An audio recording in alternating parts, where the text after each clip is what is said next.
When I bet, I like getting something back, even if I lose. That's why I bet with Fanatic Sportsbook. When I place a bet with them, I earn fan cash, win or lose. I can flip fan cash into bonus bets or use it for new team apparel on Fanatics.com. Download the Fanatic Sportsbook app and let the fan cash flow. Gambling problem? Call 1-800-GAMBLER. Connecticut residents call 888-789-7777. Massachusetts residents call 800-327-5050. New York residents call 877-8-HOPE-NY. Maryland residents visit mdgamblinghelp.org.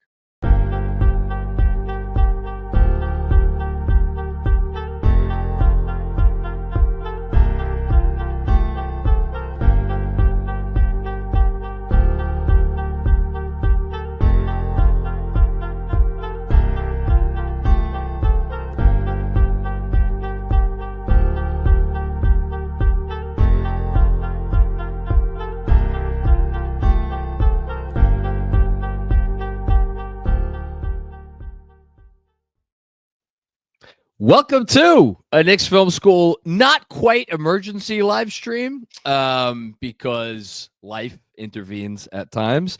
But nonetheless, we are happy to be here with you to talk about a notable event. I understand that the Knicks, over the course of their 79-year history, have had quite a few head coaches, but it is still a big deal when they hire a new one, especially with a team that has the expectations that this one does. I am joined by Jeremy Cohen, of course. Hi, Jeremy. Where are you right now? Hey, John. I'm in California. How's that working out? Los Angeles. Well, boy, are my arms tired. I should have led with the I flew here. Boy, that would have been smart. That's how long. It's been a long day, you know? I wouldn't know anything about that. No, you moved. And So- boy, are your arms tired. Listen, I have hired movers in the past. I'm not going to say this is the first time I've ever hired movers, but in the past, I was always like, I feel very bad that all of the movers are doing all of the work, and I like joined in today because I'm also feeling like shit. Because of course, why wouldn't I be feeling like shit on this day of all days? But yeah, I was busy like packing and doing other stuff as the movers were like moving stuff out of my apartment. So. Yeah, it was a long day. Sure enough, movers got there at 1:00. I believe the news broke at like 1:02 or something. And it was funny because we were joking about it with Andrew like yesterday or the day before. Like when we were, I think you were proactively texting the group chat and you were like, hey, so what are everybody's like times over the next like several days that they're going to be unavailable? And both of us were like, yeah, as long as they don't do anything on Thursday or Wednesday afternoon, we should be fine. So thanks, Knicks. Really appreciate it. Yeah. And the thing is, I was debating on changing my flight to doing it in the morning. So I thought, all right, if I fly first thing, then maybe news breaks, but we wouldn't have been able to record anyway. So it all worked out. And here we are. Here we are to talk about Mike Brown, who, I should know this off the top of my head. Is he the 38th coach in team history? 37th, 39th? It's under 40. I know that. I think it's on the high. I believe in the lead-in you said 39, right? That there have been, or at least... I was pulling that out of my ass. I will look it up as I am talking.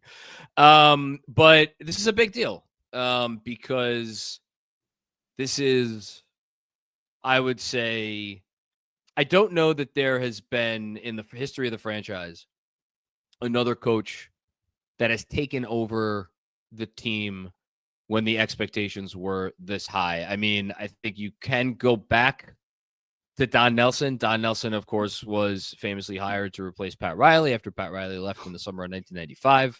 What? Sorry, we're very wrong. We got a love note from Andrew.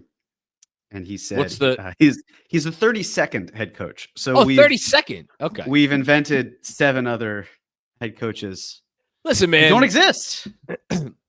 They've had a lot of freaking coaches over the years. So I'm not going to feel bad about me being off.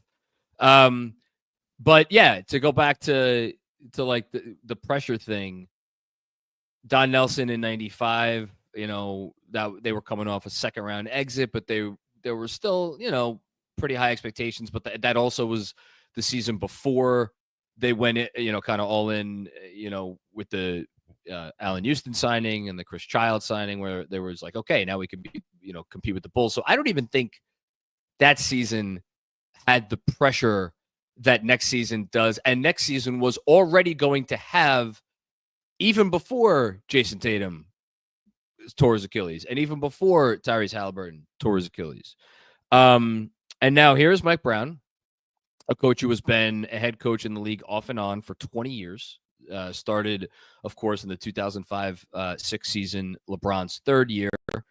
Walked into one of the most coveted jobs in probably like modern NBA history, right? I mean, you get LeBron James starting to move into his prime, and we'll talk about what he's going to mean for this team. But I'm also kind of interested in the reputation he brings, because I feel like a lot of fans, and we'll see where people are at with like super chats today, but I feel like there's a lot of like begrudging acceptance of this hire in terms of maybe what people expected in the aftermath of the Thibodeau firing, and now we land on Mike Brown like almost a month later.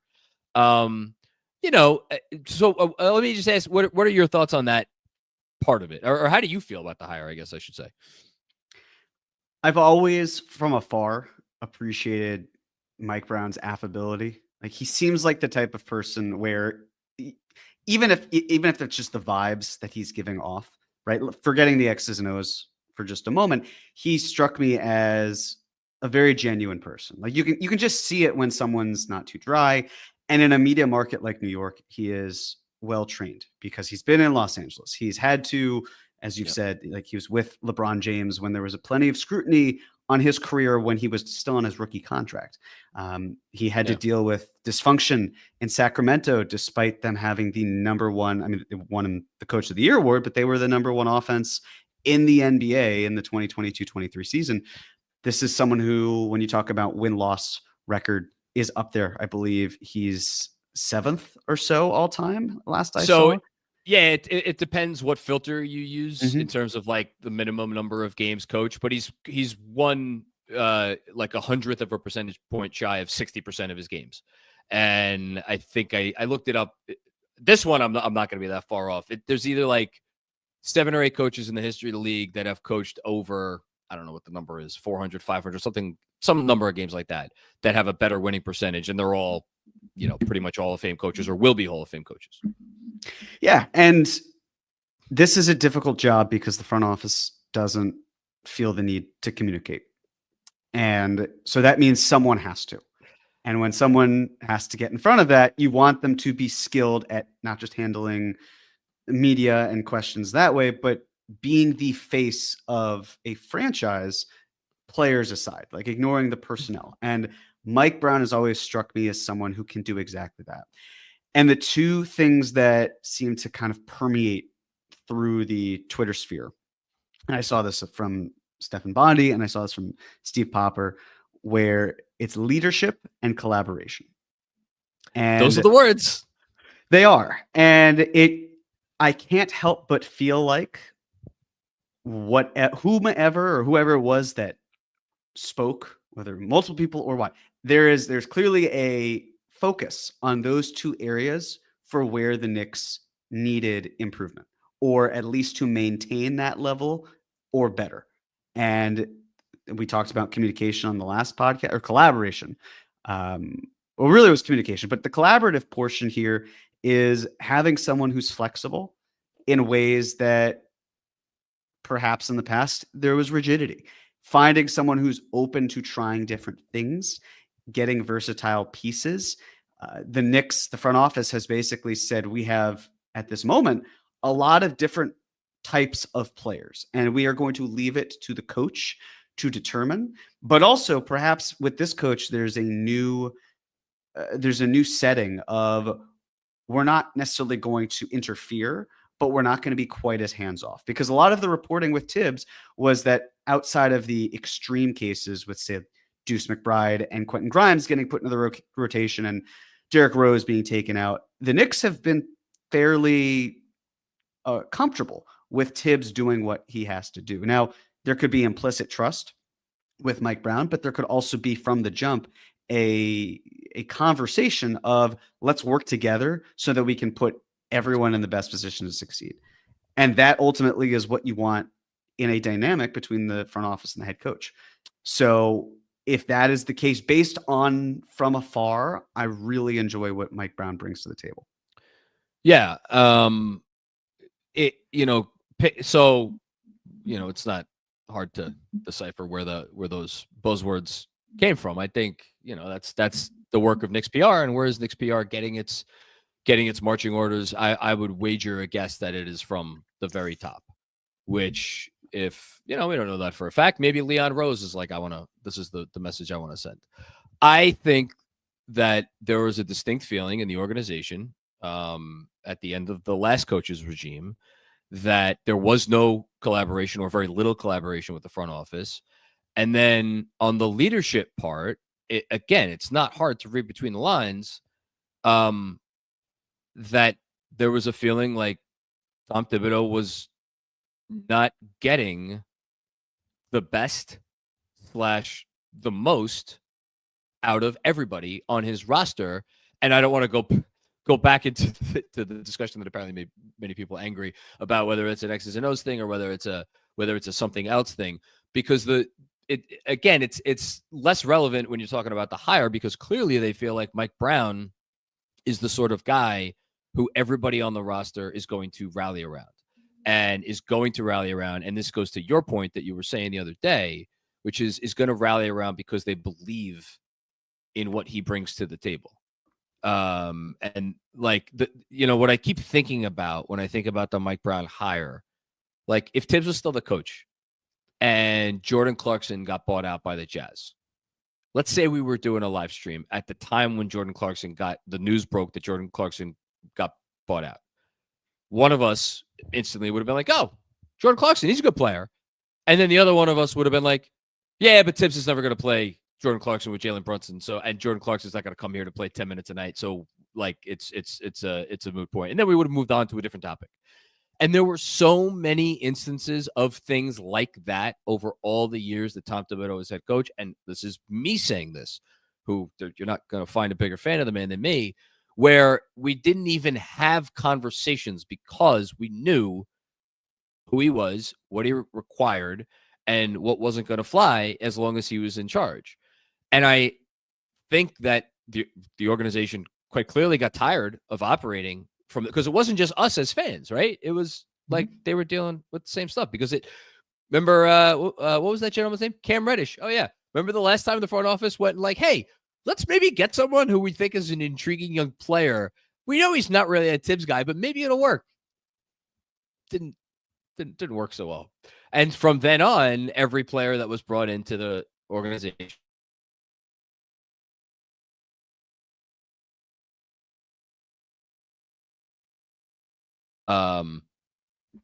sorry, I think I buzzed out for a sec.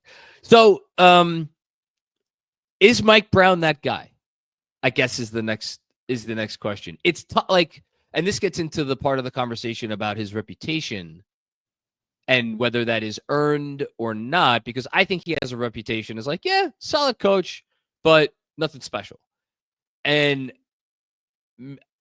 I guess there's two questions. One, might that be fine for what this team needs? And two, is it fair? And is he something more than maybe that he's been made out to be? So I don't know if you want to take either one of those, because I think they're both kind of interesting. Well, who are the alternatives? Right? Because we know that the Knicks reached out to at least 5 different teams and they were denied. Okay. Taylor Jenkins was another name that was bandied about and received an interview. You could make a pretty compelling argument that Mike Brown's resume is stronger than Taylor Jenkins's has been to this point. I mean, he's a better winning percentage, and he's a longer track. I mean, he's succeeded with more teams, Right. Yeah. So a lot of fans that wanted Johnny Bryant or other first-time who would be first-time head coaches. But you talk about pressure. That's an immense amount of pressure to put someone who's never even gone through the motions of being a head coach at that level. And now suddenly they are tasked with leading a contending team. Then it wouldn't be the first time in Knicks franchise history where someone with no head coaching experience has been put in that position to then start needing to win.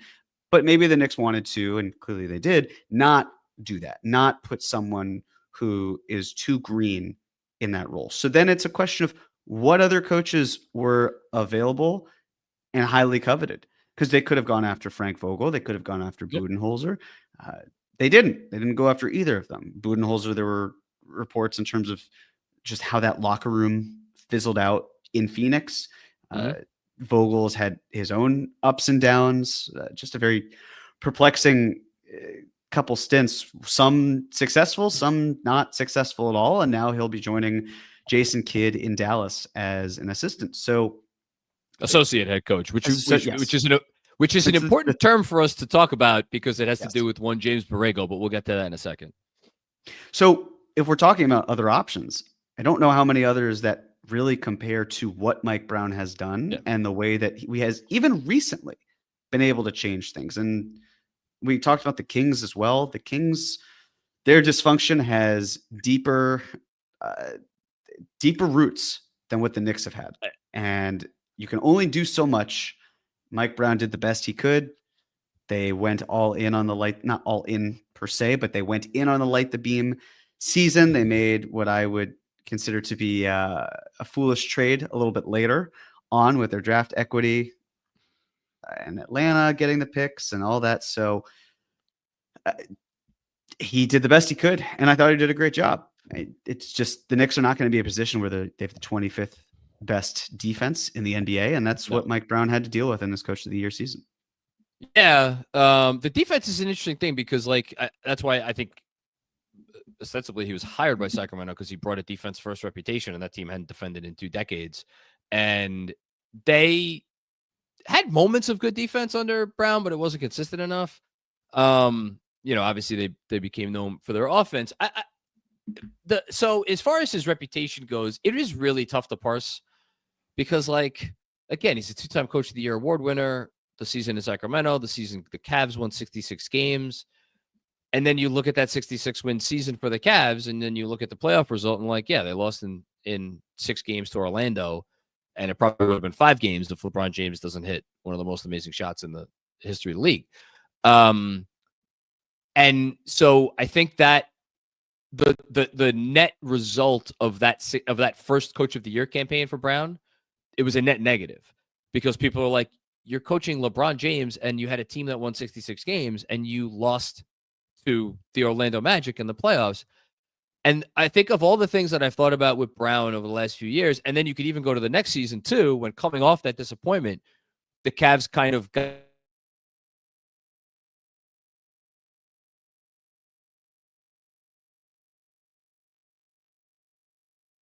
am I back? They won back. 61 games, and they but they lost this time in the second round of the playoffs to the Boston Celtics, who would go on to the finals against Kobe Bryant and the Lakers. And that was another one where in the moment it was like you were the higher seed than Boston. Boston is old. Why didn't you win that series? And I think looking back at those 2 years, and I really do feel like those are the 2 years that define his career, because I don't think it's fair to judge him.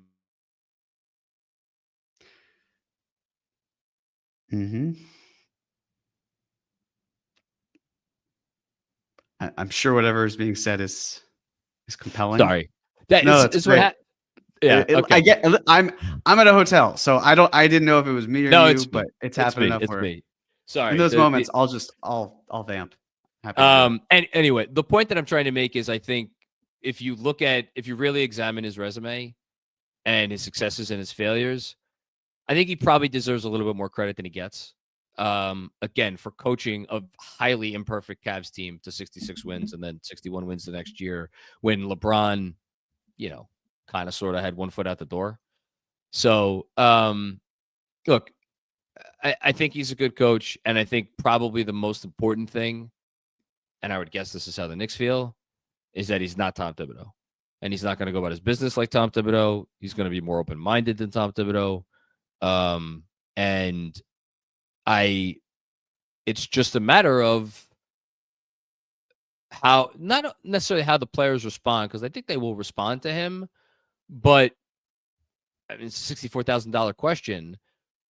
What hashtag meaningful changes is he going to make? Like we've been talking for a year about how to best bring out the most in, or how to bring out the most in Cat, right? Mm-hmm. What is he going to do? Like, we don't know that. We have to see it. He turned Domantas Sabonis into an All-NBA player. Sabonis was an All-Star. He brought him up another level. That was impressive. I would argue that De'Aaron Fox had the best part of his career under Mike Brown. So I don't know. We kind of have to. I mean, Malik Monk. You could argue he helped resuscitate Malik Monk's career.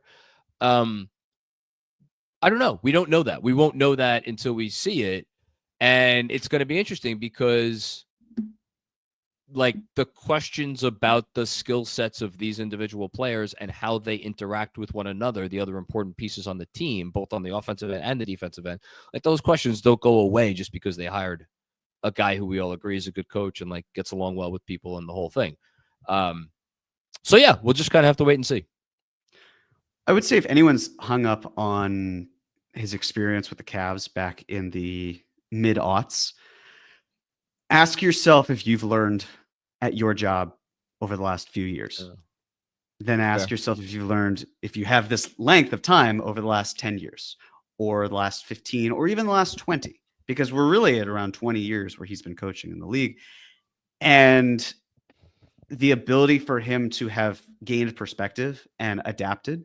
If this is someone who we feel is an adaptable coach, I'd like to think that they are adaptable in terms of their personality and that they are open to hearing ways that they can do better or how they can take suggestions or all of that. And that has nothing to even do with what they're able to do on the court. And I'm with you. I'm most fascinated by how Karl Anthony Towns will be maximized, especially his passing, because I feel as though the Knicks front court, how it was used, was one of the weaker passing front courts that we've seen. And it shouldn't have been that way. It really shouldn't have. Cat is a better passer. And it just in general, Mike Brown's offenses have predicated on moving the ball. What was something that Indiana did at such a high level that the Knicks struggled with? Moving the ball. And it wasn't necessarily, well, the Knicks should just stick to what they have. They don't have to move. I mean, what they had got them to that point. So that was great. But could they have done things differently to kind of cut corners in the right way, or at least make things easier? Finding the open man, using Cat as that hub instead of making him feel like he's more of a spot up player. He's too good to be that. He's simply too talented to operate how he operated. So all of the ball movement, finding the right shots, you now, thanks to the free agent additions, you've got above the break threes, you've got transition opportunities, you had corner threes, you've got mid-range, you've had some better finishing with Yabusele. He can do more at the rim than Knicks have had in the past. Like, there's a lot of improvement that we have seen just on paper. So the ability to then translate that on the court using what Mike Brown's philosophies will be, I'm encouraged by them. I'm excited to see what they will transpire. We should say the Kings in his 2 full seasons as head coach, which, by the way, are the only 2 winning seasons the Kings have had in the last 19 years. They finished 7th in assist rate in both of those seasons. Earlier this year, the Knicks were like one of the better passing teams. Not maybe one of the better, but they were a good passing team earlier this year, and then that completely fell off a cliff. So can he bring some of that back? Can he change kind of fundamentally how they approach offense? Couple things before we get to the Super Chats. Number one, I mentioned the associate head coach thing. I didn't realize this until I read, I think it's Steph Bondi, or this is the piece at least that I read it in. I didn't realize that James Borrego was not just an assistant head coach in New Orleans, that he is an associate head coach in New Orleans. So that is notable, because if he was just an assistant and the Knicks were trying to make him an associate head coach, that would be a step up, not a lateral move. But because this would be a lateral move, the Pelicans don't have to permit him to leave. So how important is it for them to have James Borrego on the staff? I mean, we'll see. Is this the sort of thing where they're going to send like compensation? I don't know. Remains to be seen. That's number one. Number two, I want to at least acknowledge, because we were talking about like the lineups and how is Cat going to be used. Ian Begley had a piece that came out this morning in which he kind of strongly insinuated that there is feeling within, I'm assuming the front office, but like somewhere in the organization, or some curiosity at least, about sticking with the Karl-Anthony Towns, Mitchell Robinson starting five, or starting like those two guys starting together, and that being part of the reason why they signed Gershon Yabusele. So that part of it's interesting, because like so much of the talk about, all right, how is the coach going to come in and juice the offense? You might not think that would mean putting Cat at the 4, but I think there's arguments to go around for like for both sides of that. So yeah. The other thing to consider is, because it was mentioned that a big reason for why the Knicks wanted to get done with their coaching search was as they continue to look through the market, there are players who may want to understand, hey, who's going to be my coach? How am I going to be coached? What is that going to look like? I wouldn't be surprised if the way the Knicks handled that is if they said to free agents, we're still evaluating coaches. We're in the final stages of that, but how would you like to play for this player? How would you, or how for this coach? How would you like to play for this coach? And then saying the same thing with the free agent coaches, saying, hey, for the free agent players, would this player appeal? Would that player appeal? What would you do with them? So that at least people can be on the same page and you can be a little bit more agreeable. Because now, and we'll get into it in just a moment, because I know we've got some other business to handle, but now it will impact how the rest of the team is shaped and well-rounded before the summer ends. Yeah, for sure. We will get to that in a moment. But first, a quick word from our friends at Cornbread. Life's been a little crazy lately. You can say that again. And one thing that helps me unwind, Cornbread Hump's CBD gummies. You guys know I always like to relieve my aches, my discomfort, my stress, my sleeplessness. I am definitely in need, I will say, after the day that I have had of some Cornbread Hemp CBD gummies. And they hit the spot every time because they are made to help you feel better, whether it's stress, discomfort, or you just need a little relaxation. Obviously, they use only the best part of the hemp plant, the flower. That's why it's so good. It gets the most potent and purest CBD. And everything they do is third-party lab tested and USDA organic. So right now, Knicks Film School listeners can save 30% on their first order. Just head to cornbreadhemp.com/KFS and use code KFS at checkout. That's cornbreadhemp.com/KFS and use code KFS. One last thing before we get to super chats. In that Bondi article I was mentioning, it was kind of snuck at the bottom, but he did write that according to sources, Taylor Jenkins fell behind after projecting less enthusiasm for the job, which is, I don't know. That's interesting. It makes me wonder why he wasn't as enthusiastic about the job. I wonder if coming from a situation where he arguably lost his job because his front office was a little bit too overbearing in what they asked of him to do. Maybe he didn't want any kind of a repeat of that, but we don't know. I'll posit another theory, which is his staff last offseason was changed up a bit.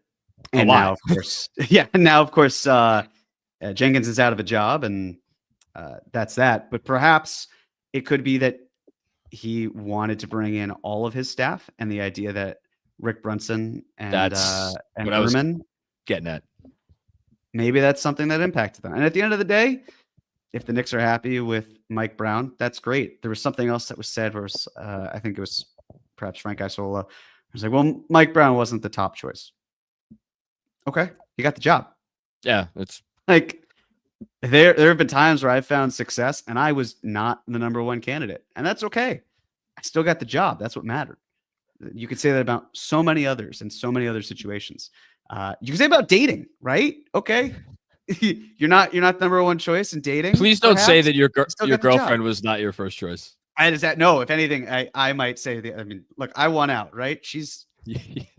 I won the prize here, so we'll leave it there. But no, it could apply to all these different things where you don't have to be the top candidate to get the job, and that's fine because you can still do the best job, even if going into it you don't have the number one intention and you don't have the best resume. I am not going to begrudge the Knicks for wanting Jason Kidd. Perhaps we don't know for sure. Perhaps more than Mike Brown. Jason Kidd went to the finals last year. He is like universally respected around the league because he's one of the best point guards of all time. Like, I think you can argue he's more of a proven commodity than Mike Brown. So they went for him and they didn't get him. You know, I don't know that I would say that all 5 of those coaches that they went and sought permission to speak with were higher on their list than Mike Brown. I think that is I would describe that as an unsafe assumption. I've always, my gut feeling the whole time has been like they wanted Kidd the most. They obviously couldn't get that done. And then they had a list of people underneath that. And Mike Brown was one of those people. But I genuinely think that they are happy with this. You didn't need to ask for permission to interview Mike Brown. No, you did not. So even if we create a scenario where it's like, well, the top 5 candidates are the ones that they reached out to, and we know that publicly because they were denied. It could also be that they merely wanted to have conversations. It doesn't mean Mike Brown was 6th or lower on the list. Like maybe he wasn't the first choice. Yeah, but that's, I think I just want to make that portion clear in terms of how people should view Mike Brown. And I like, he's going to be really enthusiastic about this job. Like, yeah, I'm sure anybody who gets an NBA head coaching job is going to be psyched to a certain extent. I think he is going to bring, and that is like the thing about Tibbs, man. It's like everybody's had those relationships that they've been in. I'm speaking about Tibbs like he's an ex-girlfriend. Those relationships that they've been in, where like you stay in it for the amount of time you stay in it for, and everybody, you have reasons, but then you get out of it, and it's like you walk outside and like the sun is shining for the first time in X number of years. It's funny you say that, especially as you mentioned Tibbs like an ex-girlfriend, because last night for the first time I watched Eternal Sunshine of the Spotless Mind. I've never seen it. Yeah, so maybe, well, I won't say more about it, but when you watch it, I want you to think of Tom Thibodeau. I will try to do that. You should. For sure. It's a great movie, but it's one of the few 20th century blind spots that I have of like notable 20th century movies. That's 21st. Or 21st century movies. Yeah. No, 21st century. Yeah, man. I remember. Well, I don't want to go down memory lane too far. Okay. Shall we get into some super chats and hear what people have to say and their thoughts on this hire? Oh, starting with our friends at Fanatic Sportsbook, who are giving us $200 in fan cash. All right, here we go. Weeks ago, we set the odds at plus 200 for Mike Brown to get the Knicks head coaching job. Therefore, here's $200 in fan cash. Which future Knicks starting player's jersey would you get with your winnings? Brunson, Towns, Deuce, LeBron? I will not be getting a custom-made LeBron James Knicks jersey because I would have to kick my own ass if I did that. Man. Do you think Deuce will start? Game 1. Let's make a prediction right now. Oh, man. They still got more time. I'm going to say... Assuming this is the roster. Assuming this is the roster. If he doesn't, I'm still concerned that what I mentioned earlier is that people will say, look, Mike Brown's doing exactly... He's treating Deuce like Keon Ellis, which may not be the case at all. They really are just similar guards in terms of archetype, but completely different people. So it's so impossible to judge them that way. I'm still going to say no, that I think that they'll see him as a key bench contributor. But I could understand it entirely if you've got Jordan Clarkson in there. I think he'll have Hart playing, at least kind of hoping he'll have Hart coming off the bench to give that a little bit new life. The real question is two questions. Number one, is it going to be a huge roster shakeup? Or number two, do you bring in someone, a free agent perhaps, and we'll probably get to the money portion of that later on the show, who is good enough to just be that off-ball guard, who doesn't have to do a whole lot, but can just spot up nicely, and you live with it. Live with it being the defense. Balance-wise, would love Deuce to start. I just don't know if he'll be seen as such. For one, I think he's going to mix it up. I think we'll maybe get to see some different starting lineups. But I think he will start. I will trust Ian's reporting. Not that he had reported that Mitch is going to be the day one starter, but again, what he was kind of insinuating with that report today. So I'll go with Mitch.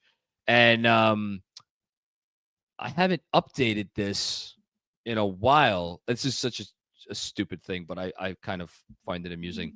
So Miles Turner had been the longest, the player with the longest tenure on one team who had never made an all-star team.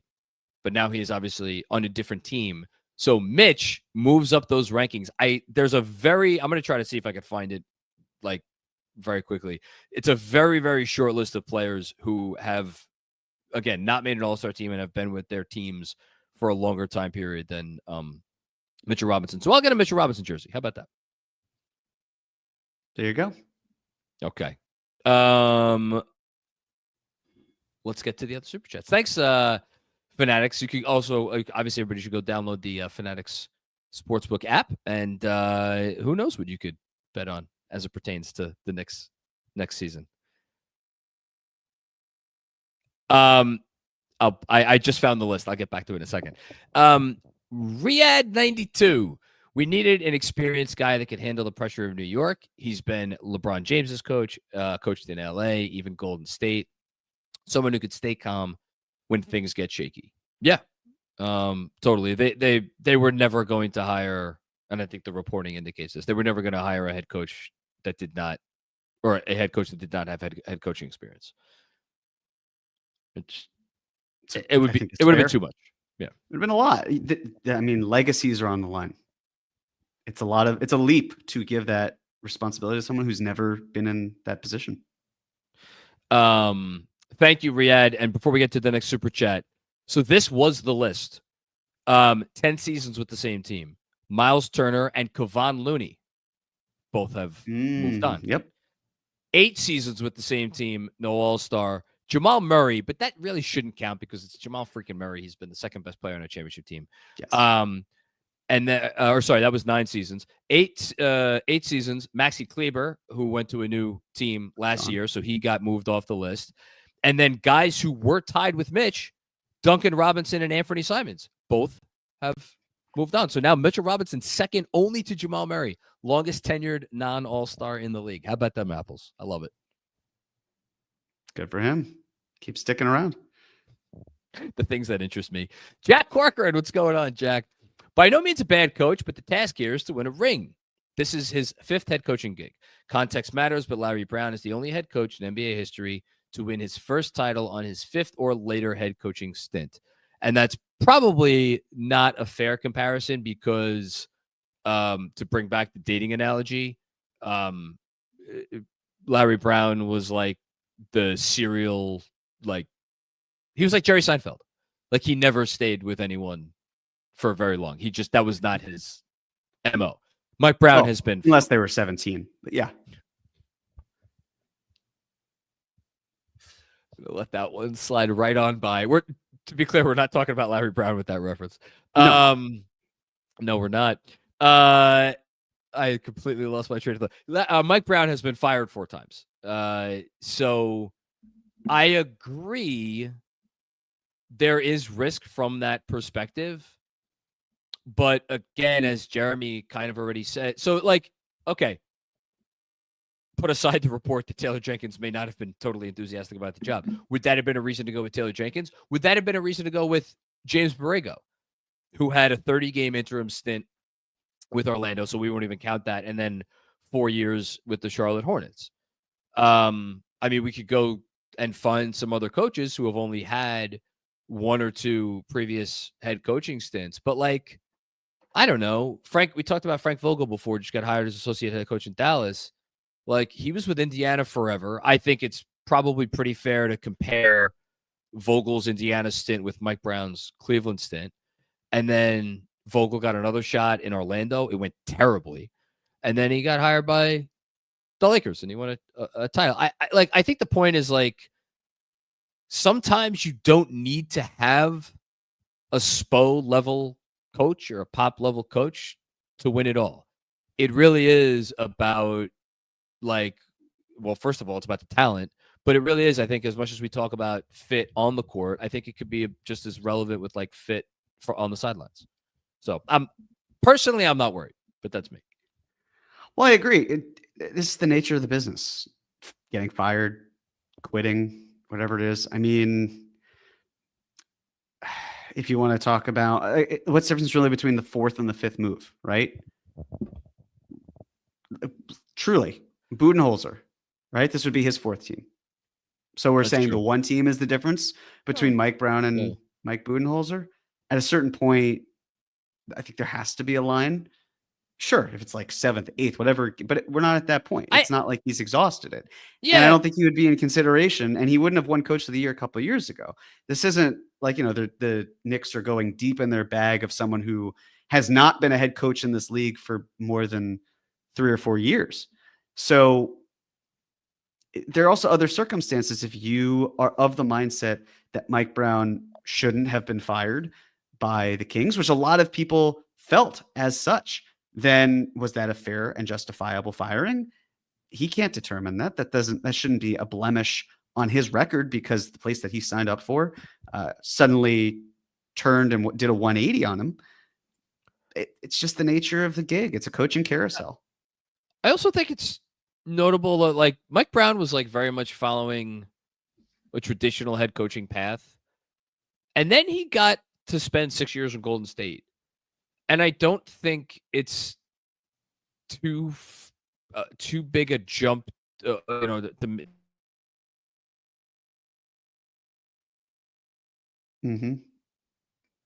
Seems we lost John, but I bet he was making a great point about the assistant coaching factor. Were you? Sorry. I'm sure. No, I'm sure. It was a very good point about how humble it is to take an assistant or associate head coaching job, that step back after you've been a head coach to learn under great coaches and study what they do best, and then apply those. Jason Kidd, who the Knicks were lusting after, he did that in LA.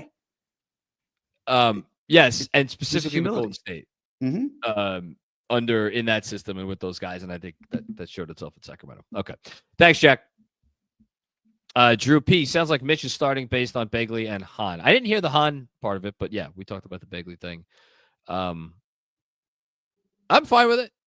I think their highest ceiling as a team, you could argue, it's with Mitch in the starting lineup. And also, who starts doesn't necessarily have to finish, as we know.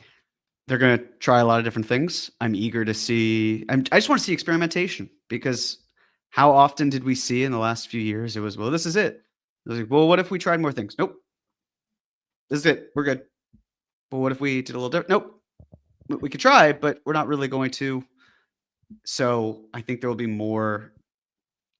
There will be different variations, and that will help make a more informed opinion and decision. Well said. Thank you, Drew. Drew with another one. Would you do Josh and McCall for Bron, Dalton, and Bronny? No, we wouldn't, because it's not legal under the salary cap. But if it was legal under the salary cap, sorry. Oh, Josh OG, not Josh McCall. Josh and OG for who? Bron, Dalton Connect, and Bronny? Defense doesn't matter anymore. We're going to look at the 2022-23 Sacramento Kings, and that's what this team is. I would I would think about it for the longer than the amount of time that I am allotted right now. I admire Jeremy for giving a hard no. I'll just say that. I can't give quite as quick a response. I would want to think about that one a little bit. That's all. It's a no from me, dog. It's fair. Thanks, That's one Randy Jackson would say. Jared Barton, what's going on, Jared? What do you make of the Knicks' reported interest in Ayton before he agreed with the Lakers and Simmons? Did the Knicks have where I didn't see that? I didn't see anything about Ayton. But now that we have Ben Simmons, I'd like to bring something up quickly because of the math. Sure. So yesterday, Mark Stein tweeted about how the Knicks have been telling free agents in the market they're going to come to a decision on the coach soon, and that should help guide them in terms of what they want. And what I said on Twitter was like, hey, if this is still the case, if they're still looking for prospective free agents, the Knicks don't have the finances to be able to afford a veteran who's played more than 10 years. I'm sorry, more than 2 years, more than 2 years in the NBA, and also sign someone to the rookie exception. You could talk about, well, they could sign 13 guys and then they could wait on the rookie exception player a couple of weeks. It would be close. But then there's the other school of thought, which is, well, what if Yabusele took $36,635 fewer to then get to exactly zero, where you could fit in a veteran who's played at least 2 years and the rookie exception? And to that, my question would be, why do we think that the Knicks, who have been so good at maintaining space and flexibility, would create a scenario that gets them to exactly $0 of flexibility with the hard cap based on where their roster is? And also, if you're Yabusele, if you took any sort of pay cut because you could have gotten more money in Denver, why are you taking 36,000 some odd less? Now, you might be thinking it's only 36,000 some odd. It's fine. Here's the other factor. When you consider that Yabusele got a player option in year 2, if you're taking less in year 1, then the highest percent of a raise, being 5%, is even smaller for that too. So it's not really a haircut of, say, 36,000. It's a haircut of 36,000 this year plus, 5% raise, and then the same amount of the next year too. And if I'm the Knicks, the incentive is I want Yabusele to opt into that contract, and then I want to have his early bird rights in 27, 28, and then basically go over the salary cap, go over the second apron. And that's my year where I'm really trying to do things. But with all that said, I still, with the Simmons interest, I don't know about you, John, that the report that Ian had today leads me to believe that it's not, hey, this was an old report that I'm bringing up now. This is still new information, and I want to publicize, or at least circulate out there, that the Knicks are looking at free agents. So what Mark Stein said wasn't necessarily about the past, but it was about the future and the current present. And if that's the case, it means that there has to be some sort of trimming financially in order for the Knicks to do this. The only way, and I'll try to crunch the number or the numbers when I turn it over to you, but signing, say, a Ben Simmons type and then waiting the 14 days for the rookie exception. But I'm going to see if that's even really viable. I think the point you're making is that if the Knicks, even if it is viable, the Knicks then give themselves zero wiggle room at all for the rest of the year. And the season hasn't even started yet, which is a dangerous place to be. So to your point, and you made this point the other night, the other morning, if you're reading the tea leaves, you could read the tea leaves to suggest that there is some sort of a consolidation trade coming. Just on Ben Simmons as a player, like, obviously he's been like a meme, or not even a meme, for years now. Like, he was fine last year on the Clippers as, like, I don't know, their 8th or 9th man. Like, maybe not even that. Maybe their 10th man. Like, if Ben Simmons is like the 9th guy off your bench, that's fine. Like, the guy still has a lot of skill. Obviously, he brings a lot of limitations. He doesn't want anyone to touch him, and is afraid of contact. But then again, so is Mikal Bridges. So maybe Mikal wants a friend. But like he's still a skilled player. He's, you know, if you want to try to juice the passing a little bit, like he's good for that. Personally, I don't think I would bring in another non-shooter onto a team that already has Mitchell Robinson and Josh Hart playing probably prominent roles. Unless, of course, you know, one of those guys is not here. And again, that gets back to your point about are they making moves? And that is the point. Because when I look at Russ and we look at Simmons, they are not the same player. But if we're talking about some of the things that they do, and also the fact that their spacing really is a concern, why they would bring like that, there's clearly an interest in that archetype. Why? When you have Mitchell Robinson and Josh Hart, why would you bring that player in when you also would imagine they'd see time, right? Like we'd have to imagine if Ben Simmons is here, maybe his market is so dry that he's situational. Maybe. But what if it's not? What if he's actually able to play a little bit more than that? How does that impact everything else? And yes, you could, as mentioned, you could sign a player to that minimum contract and then wait on the two-way or wait on the rookie exception to sign someone to get to 14 or so days later. But you're left with under $100,000 in space at the second apron. So even if you gave that player a non-guaranteed contract and then waived them in January, you're just so close to it that it feels like you're done making moves and you have to either do 10-day contracts, or you have to use that salary to trade for another player on a minimum salary. And that doesn't really pass the smell test for me either, because if you wanted to be able to make some sort of move, you're kind of stuck there. And I understand the pushback. I don't even think it was wrong where some folks are saying, hey, Jeremy, what you said about the roster and the balance, it's not a logjam. It's truly a diverse offense, or at least a diverse team that does different things, that prepares you for certain things. I think that's completely valid. The question I have is the opportunity cost of money spent at one position versus another position. And if you're trying to read the tea leaves of the Knicks are looking at getting these players in the door, then that means that the math tells you they have to do something different. So if one thing must be true, then other things have to change as a result. It's not opinion, it's just fact. I will just say that I don't think Ben Simmons is signing with a team where he thinks he's going to be situational. I think he still believes that he should be a rotation player. So, yeah. All right. Thanks, Jared. John Leary, prediction time. Do the Knicks get Borrego? As of right now, I would say no. I'd also say no, because it's a lateral move, and he was denied the opportunity to take on the associate head coaching role in Denver. So I don't know how different this would be, unless there's draft comp. But even then, there are a lot of good potential associate head coaches out there. Yeah, I was kind of getting excited about Borrego, though. I think he's looked at as a really innovative mind and someone who's like good in game and all that kind of stuff. But I'm sure they will get a good staff regardless. Thanks, John. Kevin Danishevsky. Hello, Kevin. How are you? Brown's solid. Talking myself into it, but I'm anxious about the starting lineup. Cat does best at the 5, despite his reputation. And Mitch, his health is a concern.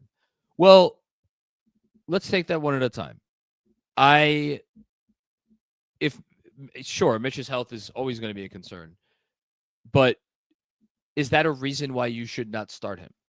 Should you not start someone because of the fear that they might get injured at some point? I mean, I get it. Like, you want consistency. Ideally, if you have a starting 5, you want them to, play a lot of minutes together and the whole thing. That would not be a reason why. If I thought the best version of my basketball team had Mitchell Robinson starting, I would start Mitch. The other point, I got to tell you, man, that's a toss-up. I don't know what to think at this point. I can't sit here and be like, yeah, Cat should definitely be the 5. I thought that last summer, and now after having seen it for a year, I don't know that I still think that. I don't know what I think, because that's Cat for you. which we'll have more clarity soon. I'll say to Kevin here what I've said to Kevin fondly in the past, which is don't let anxiety drive your decision making or where you operate. And I can understand it. Like our people, we're an anxious bunch. It's just the way it works. But don't let that be the factor for why not to do something, because there are still certainly strengths and opportunities that could come with Mitch starting alongside Cat. And yes, the health is a concern. That is a threat. There are weaknesses, especially on the shooting side, when it comes to Mitch and how he spaces the floor. But then there's the offensive rebounding, how you're able to do more with Cat. What I'm more curious about with Mitch, especially in a Mike Brown offense, is there's going to be a lot of moving, a lot of cutting, a lot of passing. How much does that fit Mitchell Robinson's game? And I haven't even mentioned, and I know I do this in seemingly every podcast, but I have not even mentioned the extensions of Mitchell Robinson or Mikal Bridges yet. We've talked about him a lot. We danced around it enough, but that's another thought where is he fitting the play style of what Mike Brown wants? Are there other players who fit around it better? Is there a collaborative effort there? But I wouldn't look at this from an anxious point of view. I would look at this more from an opportunistic one. I agree. I'm sure Mike Brown is thinking about it from that perspective. Thanks, Kev. Benny Bills 26. Any big moves left for Leon and Co? Let's go Knicks. Thanks. I mean, look, we've kind of every time we've done one of these over the last week or so, we have brought up the specter of Giannis. Like if and when he wants to angle his way out, then the Knicks are going to be right there, and they're gonna call and see what could be worked out. I mean, the only other thing going on right now, is the LeBron thing, and like, I know you wouldn't do it. I wonder if that is going to become a thing. Because like it doesn't seem to be going anywhere. Whatever is going on between him and his team, and it doesn't seem good. So yeah, that's the only other. I mean, I don't think it would happen. But would it? How much would it shock you if there was a LeBron James trade of any kind? Forget to the Knicks. If there was a LeBron James trade before the season started, it would not shock me in the slightest. Something that happened today, it was very subtle, so I don't know if you caught it, John. But do you know of a signing that occurred that might have fascinated me? What? The Mavericks brought back Dante Exum. Yes, I saw that. On the surface, nothing wrong with that. They retained a rotation player. That's fine. How many players do you think are under contract in Dallas now? Assuming they did nothing else. Is it more than 15? It is. It's 16. So the thing is, they'd be above the second apron when that happens, so they couldn't aggregate salary, which leads me to believe that they're going to do something. It may not be LeBron focused, but it's something. And then when I look at the Lakers, they do not have a lot of players on the roster, right? No, I think the Lakers have like 10 or 11 guys, even including I'll look it up. DeAndre Ayton. It just feels like two teams that could make another trade, and it would not shock me. I don't even know if it would really surprise me if they did it. But what was surprising for me was just seeing the Exum signing, because as Bobby Marks pointed out, Dallas was a projected $1.6 million below the second apron before the Exum signing. So the Exum cap hit would be $2.3 million. That would take them over. Now, these signings don't happen until July 6th. So as Mark Stein points out, there's no salary trimming move due to the aprons that's immediately required for that to happen. But I think it's a really fascinating move. Why would they be taking on guaranteed money to then cut with July 6th looming? So I think we could be looking at a seismic trade, or at least a consolidation trade at minimum, for Dallas. And that's then where the LeBron portion comes in, and where I'm thinking, why are they doing that? What are they up to? Because they have a lot of bigs as well. By the way, the Lakers have 13 players plus a two-way guy.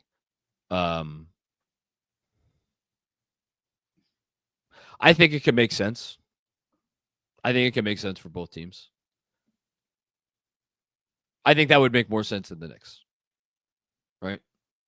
I would agree. Yeah. Yeah, that'd be, man, LeBron James getting traded to the freaking Mavs. What a world that would be. Thanks, Benny. 16 contracts is weird.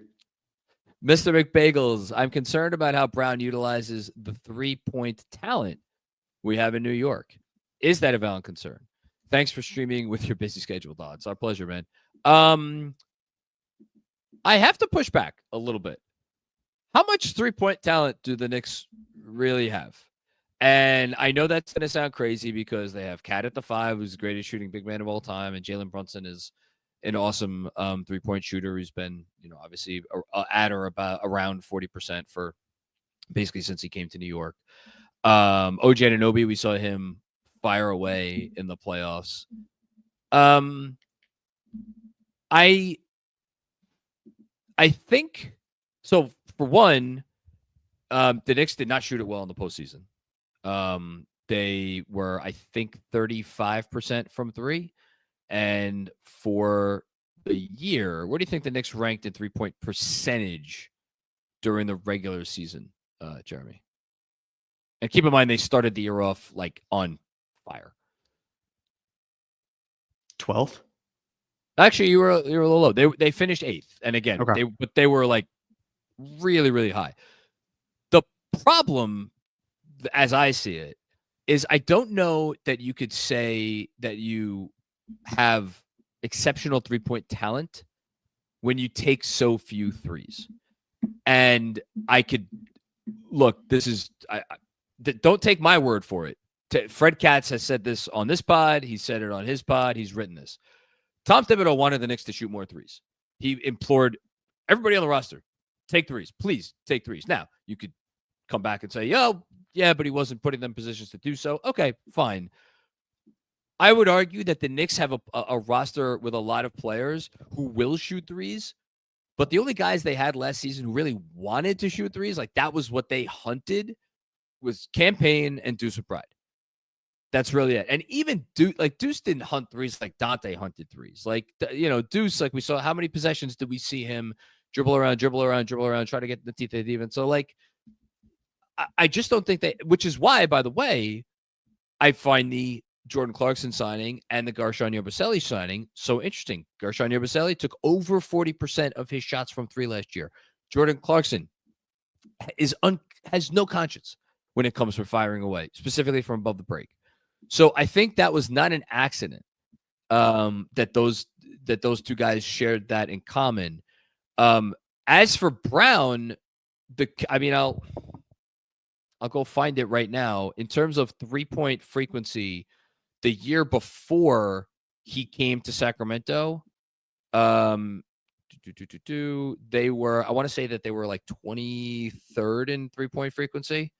Hold on, give me 1 sec. I'm pulling it up right now. And then when in his first season there, they made a massive jump. Okay, sorry. So what, in the 2021-22 season? So the year before he got there, they were for 2 straight years, the Kings were 21st in 3-point frequency. And in fact, for the last time that they were in the top 10 in 3-point frequency as a franchise, you have to go back to the 2006-2007 season. In Mike Brown's first season as head coach of the Kings, they were 6th in 3-point frequency. In Mike Brown's second season as head coach of the Kings, they were 3rd in 3-point frequency. And then what did they do after Mike Brown's second season? They went and traded for DeMar DeRozan. So I would argue that the fact that Mike Brown is coming off of a stint where his 2 best offensive players were De'Aaron Fox and Domantas Sabonis, who, again, can those guys take threes? Sure. Even Sabonis shot 45% from 3 this year. He only attempted I think 2 threes a game. Like he that's not what he wants to do. De'Aaron Fox, if you leave him open, yeah, he'll take the shot. That's not what he wants to do. The fact that he got them to be so frequent from 3, I think tells you everything you need to know about where his head's going to be at. I think that's perfectly said. Yeah, I don't see the same concern. Yeah, I think they're going to find plenty of opportunities based on the personnel and the X's and O's. And like, it's, like one more thing. How many times have we... We'll never know. We'll simply never know. Why every time I'm just making a point, does it happen? It's like rain on your wedding day. Yeah, it's a free ride. Whatever. It wasn't like a Already point anyway. Thanks, Mr. McBagels. Let's keep it going before my internet completely craps out. Pleasure, Sue. I'm ready to roll with Coach Mike Brown. Feels like a rejuvenation with his team. Not a knock on Tibbs, but it feels like something fresh, a new era. Yeah, I really feel that. Yeah. It's like a whole makeover.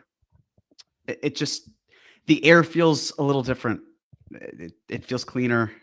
It just, and I don't say that as disrespect to Tibbs. It's just, it just sometimes new is good. Change can feel scary, but it feels like the vibes are different. And that's what this can help do. With the right coach, getting the wrong coach, then it can obviously go. This is the honeymoon phase, and it will continue through even while some of the kinks are being worked out. But it does feel like there's a different energy. And for fans who, like, I felt exhausted by last season. I loved the results. I hated the process. I'm really hopeful that the Knicks have gotten someone to change the process and the results either remain similar or better than what we saw. And better results than what we saw, that means you're getting to at least game 7 of the NBA, of the Eastern Conference Finals. I'm curious how Brunson plays this year, because we know Brunson was, a Tibbs guy. I think that was real. And I think for this team to reach its potential, Brunson, and I don't say this lightly because I already think he's a top 10 NBA player. Like, I think he needs to continue to lean into some things that are maybe not as natural to him. Some of the off-ball stuff, obviously defensively, so take a step back to go 2 steps forward. Yeah. And that's hard, especially when you've been an MVP candidate for 3 straight years. Mm-hmm. But we'll see. Thanks, Hush. Jessica, what's going on, Jess? How you doing? 1 ticket to Browntown, please. Love our new coach.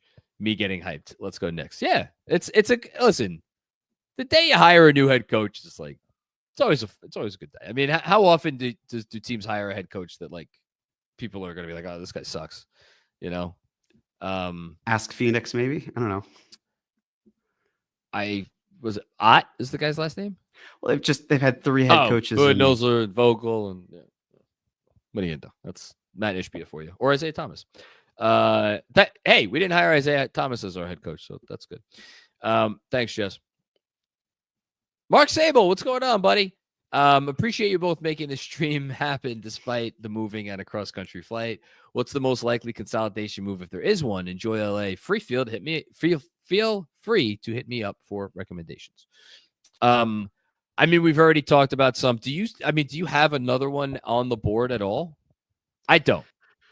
Again, it's looking at the players who are extension eligible and who aren't under contract. I know that a lot of people might gravitate towards Hart.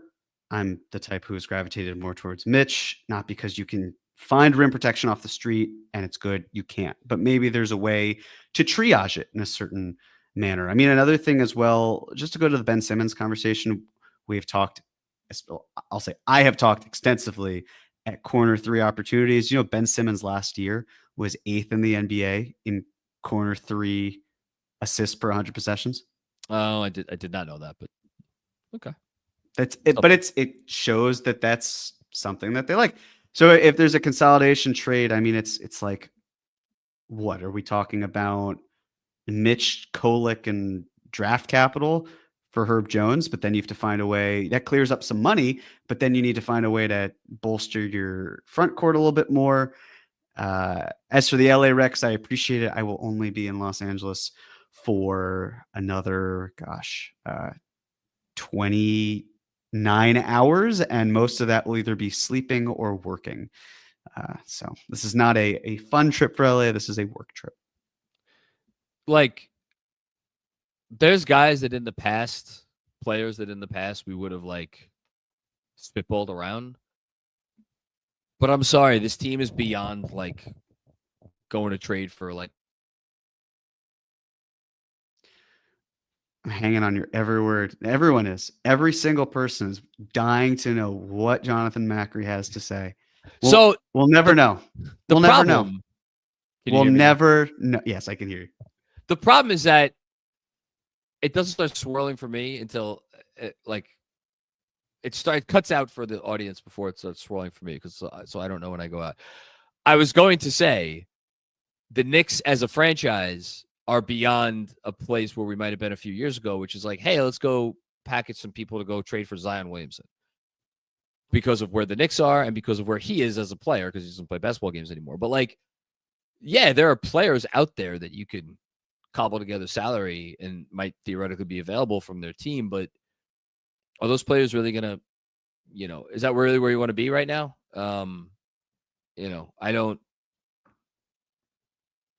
see anything else. To me, it's either the big money guys where you have to aggregate at least 2 larger salaries, maybe 3, or it's a lateral salary move with adding in another player who earns a smaller amount to clear a roster spot, and then brings you someone who is under contract for not just this season, but also the following season. Because we can imagine the Knicks are going to, unless they found a way to magically get Giannis or LeBron this summer, and then they wanted to revisit it with Giannis next year, that would mean that they'd have to stay below the second apron.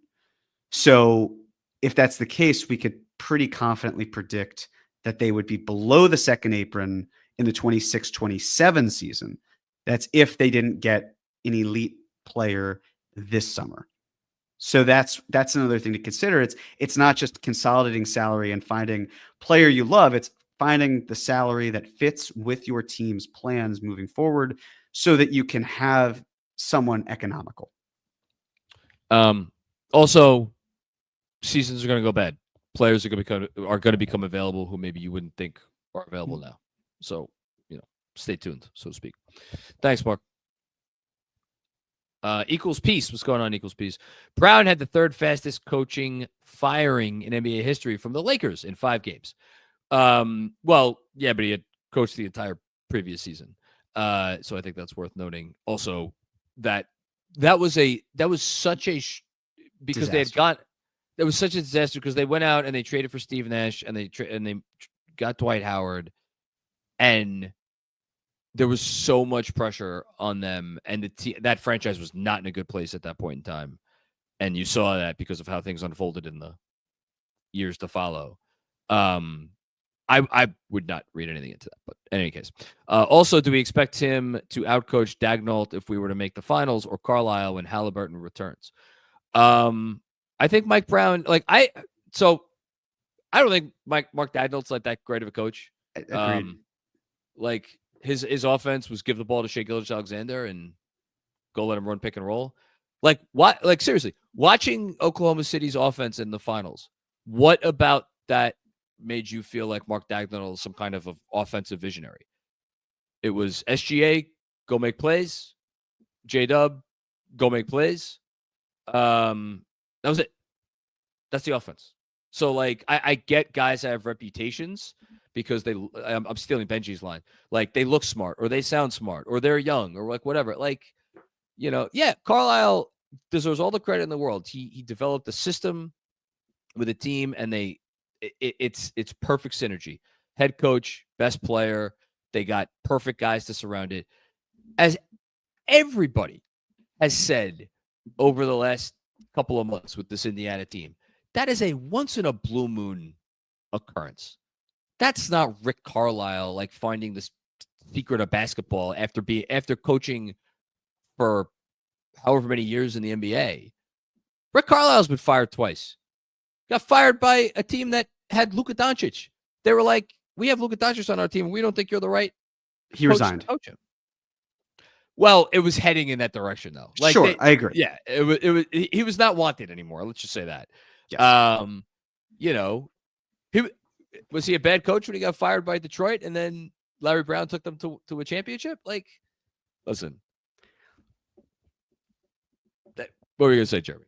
Well, I was also going to add, Carlisle, when Hallie returns, they just lost their starting center for nothing. So when Hallie returns, is he even going to be the same player? What does their team look like? That's also not this upcoming year. We're talking about if next year is a window to win, then Halliburton and Carlisle mean nothing if we do not expect that team to excel. Joe Mazzulla has been talked about for much of the last year as the second coming, and he got out coached by the guy that the Knicks just fired.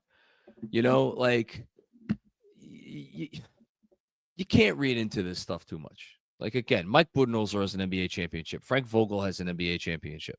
We could go through other guys who are like good, solid head coaches that have NBA championships. It comes down to the talent. It always comes down to the talent. Don't take my word for it. Jeff Van Gundy came on this podcast a couple of years ago and is like, that's what it's about. It's about the talent. Obviously, there are better head coaches and worse head coaches, but that's what it comes down to. You just need the right head coach. You don't need the best. Exactly. You know, there's only one Spo. You know, and by the way, that guy hasn't exactly been lighting the world on fire the last couple of years. He is not, and boy, has that front office. Honestly, they could be weekend at Bernieing Pat Riley, and I wouldn't really know because they do nothing. They consistently do nothing, and I love it. That's great. Let another East team not make moves. That's fine. They talk about doing things. Thanks, equals peace. Hush with another one. LeBron James, the 2027 free agent list is stacked. Assuming we give him an extra year, no extension talks with Mitch McCall. Brown is former head coach. East is wide open. Rich Paul came to us about Clarkson. All too perfect. Again, I wouldn't rule it out, but I agree with Jeremy. If he's getting traded anywhere, it's probably Dallas.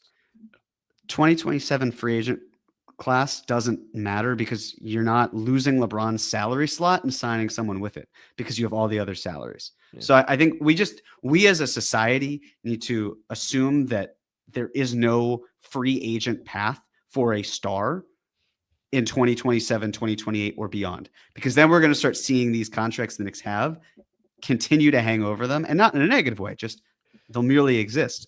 That reduces cap space, and stars typically don't go that route anyway. Everybody extends. That's just how it's done. Thanks, Hush.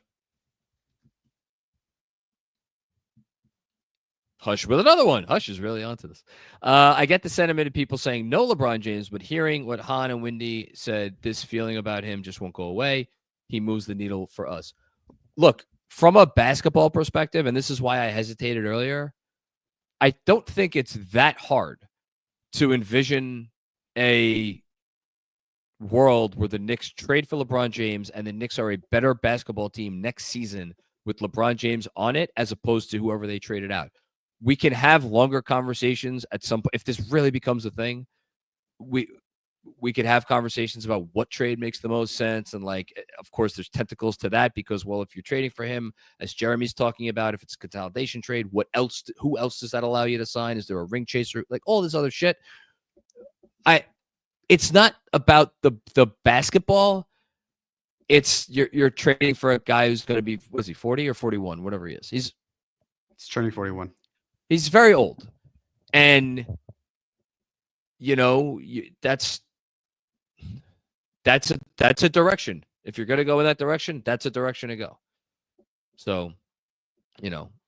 And by the way, it's not like Houston, who traded for KD and did not have to give up. Dillon Brooks is a nice player, but like that was such a low risk move for them. And that was such a rare situation. But in any case. All right. Thanks, Hush. We're going to go through these a little quick because Jeremy needs to get out of here soon. So we're going to maybe try to finish up before he has to leave. Ryan Hay, Now, with the coach and bench secured, who is the biggest Eastern Conference threat other than the Cavs? Atlanta, Orlando, Detroit, or I guess someone else. For me, I think you can make great arguments about all three of those teams. I will go with Detroit. Okay, I'll say Atlanta. I've really enjoyed watching their summer from afar. I say that as someone who doesn't want them to succeed, but I've liked their moves, and I think they've done a really good job of insulating Trey.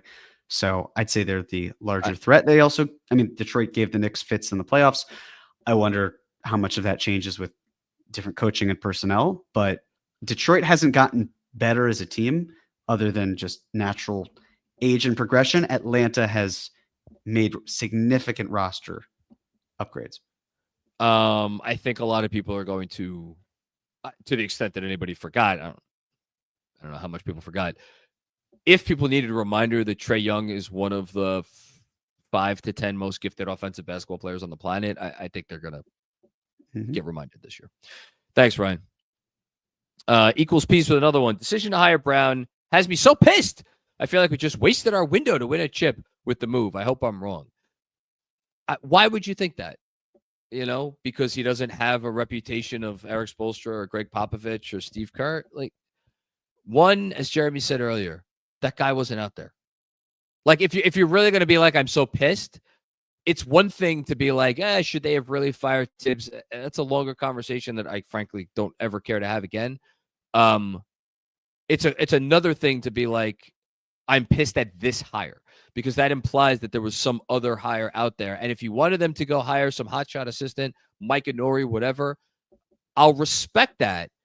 But if you're talking about a window, and the window being right now, and then you want to go hire a guy who has never coached a day in his life before, oh boy.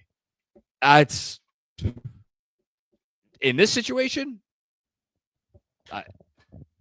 risky, to say the least. Thanks, equals peace. And I hear you, by the way. I'm not like, I get it. I do, but Mike Brown's a good coach. Wondering Tumnus.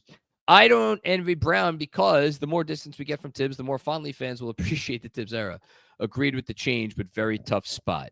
What do you think about this one, Jeremy? I think there's a very good chance that the Brown era can be better than the Tibbs era. I mean, the grass is always greener could come into play here, but just because you've moved on from one scenario, it doesn't mean you have to look back fondly and only focus on that or be like, oh, could have been better. What happens if the Knicks are a better team under Mike Brown? Then we're going to be saying Tom Thibodeau was instrumental in the Knicks getting to where they needed to go. Someone took it from there, and then they went what we hope to be further. So it's a wait and see approach. I don't think that we have the ability to say with such certainty that fans will feel this appreciation, like this almost yearning to have someone back. We have zero idea. If they had hired a first-time head coach, I could see a world where we were sitting here and being like, man, we took some of the stuff that we got under Tibbs for granted. I would be very surprised if we were having that conversation, like really having that conversation. I'm not talking about like fans being pissed off after a loss. I'm talking about really having that conversation. I'd be very surprised if we had that conversation at any point in the near future. So yeah, I will say that. And I think that's part of why they hired Mike Brown, because I think they know that when you get this guy, like there is a baseline of like, kind of what you're going to get. But that's only part of it. It's about the ceiling too. Thanks, Wondering Thomas. Kevin Danishevsky, Minnesota. LeBron. Okay. Minnesota gets LeBron. Oh, I'm sure, LeBron, he would planes, trains, and automobile to play in Minnesota. I get the sense that's where he's been dying to play his whole career. In fact, the only reason he ended up going to the Lakers when he did was because he thought it was still the Minneapolis Lakers. And he was so disappointed when he got off the plane in LA and it was 75 and sunny. And he's like, what the fuck is this? I wanted to be freezing my balls off. Should I even read the rest of this? Okay. Anyway. Yes. Read the rest of it. The Knicks get DiVincenzo. The Lakers get Julius, Mitch, and Dillingham. Dilly. This is all Kevin trying to get Dante DiVincenzo back to the Knicks. All right. Well, we've spent enough time. Thank you, Kevin. Thank you so much, Kevin. That was my favorite moment of the live stream. A couple more. Sean with a W. Go away, Kevin. Oh, that's not fair. We love Kevin here. Thank you, Sean. Andrew Claudio, what's Sean saying? For anybody out there who's watching and has never had the pleasure of meeting Kevin Danishevsky, just know that these experiences would be like 37% even more enjoyable if you knew Kevin personally. Truly. And I mean that with all of my heart. I love you, Kev. Thanks, Andrew. Joanan, fine with Mike. Wanted Dawn Staley simply for the Eddie Franklin references alone. The three other people who saw that movie are heartbroken as well. I watched like the first half hour of that movie, and that was enough for me. Hashtag we're not going to St. Louis. Thanks, Joanan. Sebastian Hurley, what's going on, Sebastian? I'm ready to see what Brown can do for me. Assuming McCall doesn't sign the extension, would you trade him for Jabari? Ken, is he trade? No, it's you can't. You can trade for him, but it's not. Yeah, not feasible. Jabari, Whitmore, and a first. Possible to reroute Whitmore and a first to Minnesota. Everybody's trying to get Dante back. For Dante, big fan. Hashtag KFS. Well, thank you. We appreciate your fandom. I spitballed. I was intrigued by the idea of a trade for Jabari Smith, just because earlier in the offseason, like, you didn't know what he was going to want in an extension. Was Houston going to want to pay that? I think the fact that like they ended up coming to a nice agreement on a nice number for him and a nice number for his team.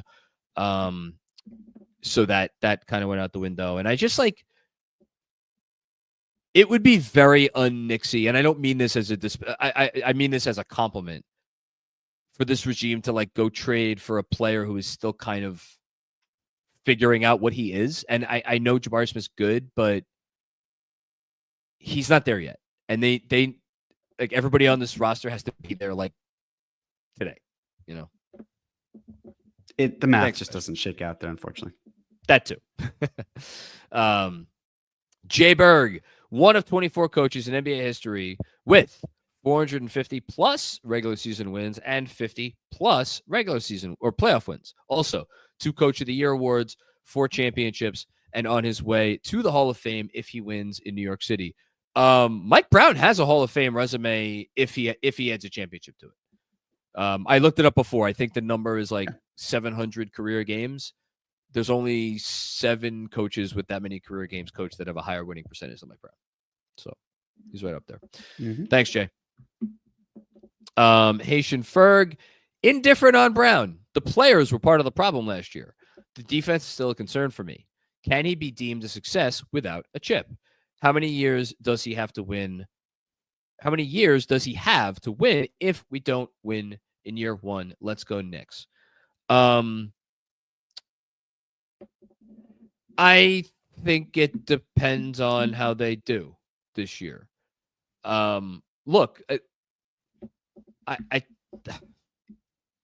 personally think the organization is on some level of notice. I think the expectation is that they're going to the finals this year.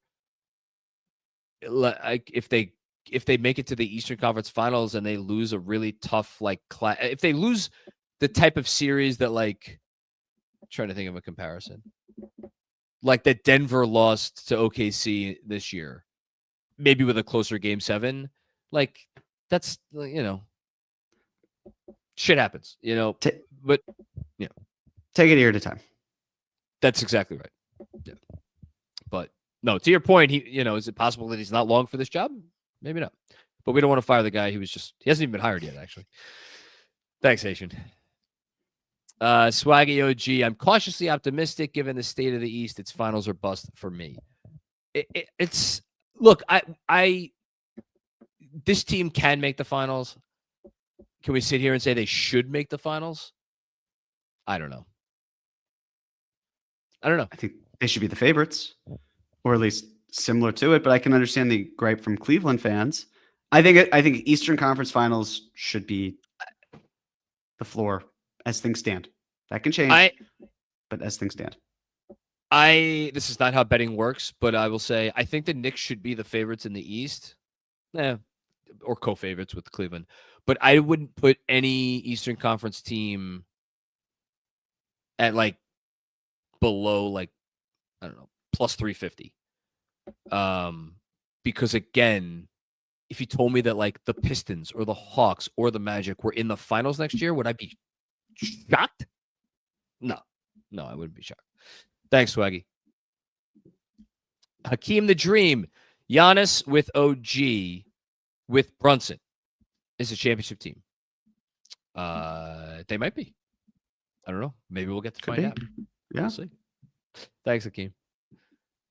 Armand. What's up, Armand? John's Wi-Fi is being coached by Tibbs. Damn. I'll run now. No, I mean, Tibbs was consistent, if nothing else. He was sometimes consistent in ways that people hated, but he was consistent. So, I don't know if that's an apt comparison. Thanks, Armin. Hakeem with another one. OG shuts down Shea in the NBA Finals next year. See, it's funny you say it because I don't know that SGA is like the guy. I think OG, if we're really going to talk about this, I think OG would guard J-Dub. And I don't know who would guard SGA. I guess Mikal would get that job as of right now. See how that works out. Thanks, Hakeem. Jessica with another one. Who brings a laptop to post games? My effing coach. I told my wife about that earlier, and I told her I said I was going to show her that clip, which I'll have to do after we're done because that was a classic one, Jess. Ben Kim Gervey. Riley shows rats don't always leave sinking ships. True. I got a question. Who the fuck is hiring Pat Riley right now? Maybe he just wants to retire, but no one would hire. He lives in Miami and gets to do nothing. That's every senior citizen's, most senior citizens' dreams. that was the line of the night. Thank you, Ben. Shamik Boyd, would you pick up Lillard for the veterans minimum? Well, again, we're not going to go back to it, but as Jeremy explained, right now they probably couldn't do that, or it'd be very difficult for them to do it. I don't know that makes sense for Dame mostly, and look, if Damian Lillard was willing to come to the Knicks for the veterans minimum, would I say no? Of course not. Do I think that is the best use of his time? I don't. And I think there's a reason why you haven't heard the Knicks mentioned. Thanks, Shamik. Dave Lee with Clarkson. I like that Madison Square Up Garden is now a thing. Yeah, Clarkson is not cool. Bashful, which I like about him. He has some shit to him. Thanks, Dave. I wonder if this is no, it's not. I was gonna say I wonder if this is David Lee and he just shortened his name. All right, that's it. Well, of course I made it through the end with my Wi-Fi. Okay. Sorry for the Wi-Fi troubles, folks, and sorry for the late start, but we did get it in. That's what somebody said. Mm-hmm. Thank you, Jeremy, for joining us from the wrong coast, and thanks everybody for watching. We're the right coast. You're on the wrong coast. Well, it's the left coast. Sure. No, it's the wrong coast. Okay. Thank you for tuning. As saying someone who wanted to move to LA like a year ago. There you go. Thanks for tuning in, everybody. Like the video, subscribe to the channel, do all the things you do when you like content. And I don't know when we'll be back with something else. I guess if there's any more news, obviously we'll be back with another semi-emergency live stream, or maybe a real emergency live stream. But we're getting close to the off season, so we'll see if the Knicks got anything big left in them. But for now, we bid everybody adieu and take care. Peace out.